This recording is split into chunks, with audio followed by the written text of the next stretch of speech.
Selamat pagi Bapak Ibu dan saudara-saudaraku, apa kabar pagi ini? Semoga kita semua sudah bangun dengan sehat dan penuh sukacita untuk melanjutkan aktivitas kita di hari ini dalam harapan bahwa Tuhan Yesus Kristus akan menyertai kita di sepanjang hari ini.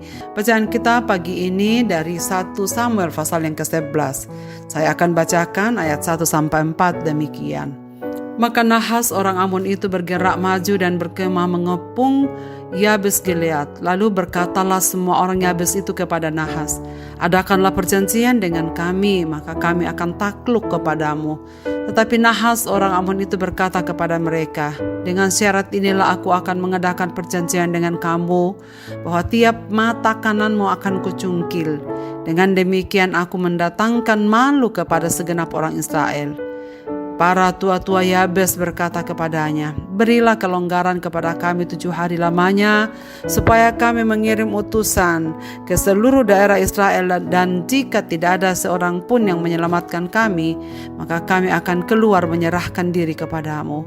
Ketika para utusan itu sampai di Gibea Saul dan menyampaikan hal itu kepada bangsa itu, menangislah bangsa itu dengan suara nyaring.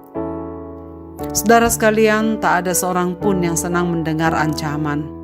Sejatinya setiap ancaman pasti menakutkan. Itulah yang dialami oleh bangsa Israel. Ketika mendapatkan ancaman dari Nahas yang membuat orang-orang di Yabes Gilead terhina, orang Amon adalah tetangga yang kejam bagi suku Israel yang tinggal bersebelahan dengan mereka. Mereka menganggap bahwa orang Israel lemah dan karena itu menyangka dengan mudah akan mengalahkan orang Israel, bahkan menyiksa penduduknya dan membuat mereka kesakitan dengan mencungkil setiap mata kanan mereka, dengan tujuan supaya mereka dipermalukan di tengah-tengah bangsanya sendiri. Itulah sebabnya mereka mengadu kepada Saul dengan meraung. Saul jelas akan bertindak mendengar pelecehan yang dilakukan oleh Bani Amon itu.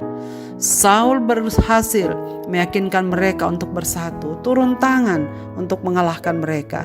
Di titik inilah Saul memulai pelayanannya dengan gemilang. Perkataan haters yang kita dengarkan kemarin pagi tidak terbukti, sebab Raja Saul ternyata dapat menyelamatkan umat Israel dari tangan Amon.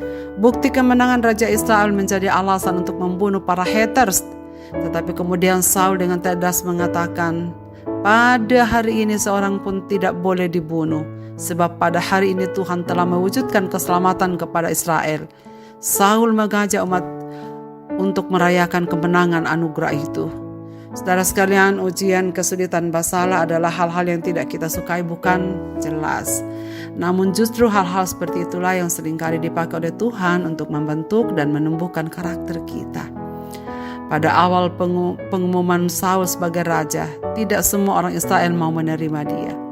Masalah yang kemudian datang menghampiri bangsa itu justru menjadi alat di tangan Tuhan untuk menguji Saul, sekaligus untuk membesarkan namanya di hadapan bangsa Israel. Saudara sekalian, penting untuk dicatat di sini bahwa Allah turut bekerja mendatangkan kebaikan bagi umatnya. Hal ini terlihat dari kenyataan bahwa Roh Tuhanlah yang mula-mula menjadi inisiator dalam tindakan Saul. Dan Roh Tuhan pula lah yang menggerakkan hati bangsa Israel untuk merasa takut kepada Saul. Kepemimpinan Saul sangat jelas bergantung kepada pimpinan Tuhan. Hanya ketika Saul taat pada pimpinannya, Tuhan memberikan Saul kemenangan. Saudara sekalian, saya ulangi lagi pernyataan ini, bahwa hanya ketika Saul taat pada pimpinannya, Tuhan pun memberikan Saul kemenangan. Hanya jika seseorang atau kita atau anak Tuhan taat pada Tuhan, taat pada pimpinannya, maka Tuhan pun akan memberikan kepada kita kemenangan. Kemenangan Saul ini adalah suatu kemenangan yang penting, baik bagi dirinya sendiri maupun bagi seluruh bangsanya. Bagi dirinya sendiri, kemenangan itu membuat Saul belajar mengenal siapa Allah. Bagi bangsa Israel, kemenangan itu membuat mereka memuliakan Tuhan yang telah memilih Saul, dan mereka pun percaya kepada Saul adalah raja pilihan Tuhan. Maka Saul pun diterima dan diakui seluruh bangsa Israel itu sebagai raja. Kita harus menyadari bahwa Allah mengizinkan kesulitan datang menghampiri kita demi untuk membentuk kita menjadi lebih baik. Ingatlah saudara sekalian bahwa di dalam setiap kesulitan Allah menyertai kita, sehingga jangan mencoba-coba untuk bertindak sendirian ataupun mengandalkan diri sendiri. Justru dengan belajar mengandalkan Tuhan, kita bisa menjadi anak-anak Tuhan yang tangguh. Marilah kita berdoa. Bapa di sorga, Bapa, di dalam nama Tuhan Yesus Kristus, terima kasih banyak untuk firman-Mu pada pagi ini yang kami boleh renungkan bersama sebelum kami beraktivitas. Tuhan, tolonglah kami untuk belajar kepada apa yang dilakukan Saul dalam pasal ini, bahwa hanya dalam ketaatan kami melaksanakan tugas dan tanggung jawab kami, Tuhan pasti memberkati hidup kami. Bapa di dalam surga, hamba-Mu berdoa supaya Tuhan terus memberikan kami kekuatan iman, supaya kami hadir di tengah-tengah dunia ini dengan setia melaksanakan tugas dan tanggung jawab kami. Dan kiranya kami selalu menyadari bahwa apapun yang dapat kami lakukan dan keberhasilan apapun yang kami peroleh itu semua karena anugerah Tuhan. Dan pantaslah jikalau kami mempersembahkan korban syukur kepada Tuhan dengan segenap hati kami. Ke dalam tangan kasih-Mu Bapa, hamba-Mu menyerahkan segenap pendengar renungan pagi ini dalam aktivitas mereka masing-masing. Dalam pekerjaan, dalam perkuliahan, dalam masyarakat, dalam usaha, dan dalam pelayanan-pelayanan yang lain. Kiranya Tuhan berkenan memberkati kami.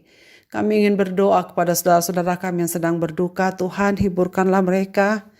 Kami berdoa untuk mereka yang sedang dalam kelemahan tubuh. Tuhan, sembuhkan.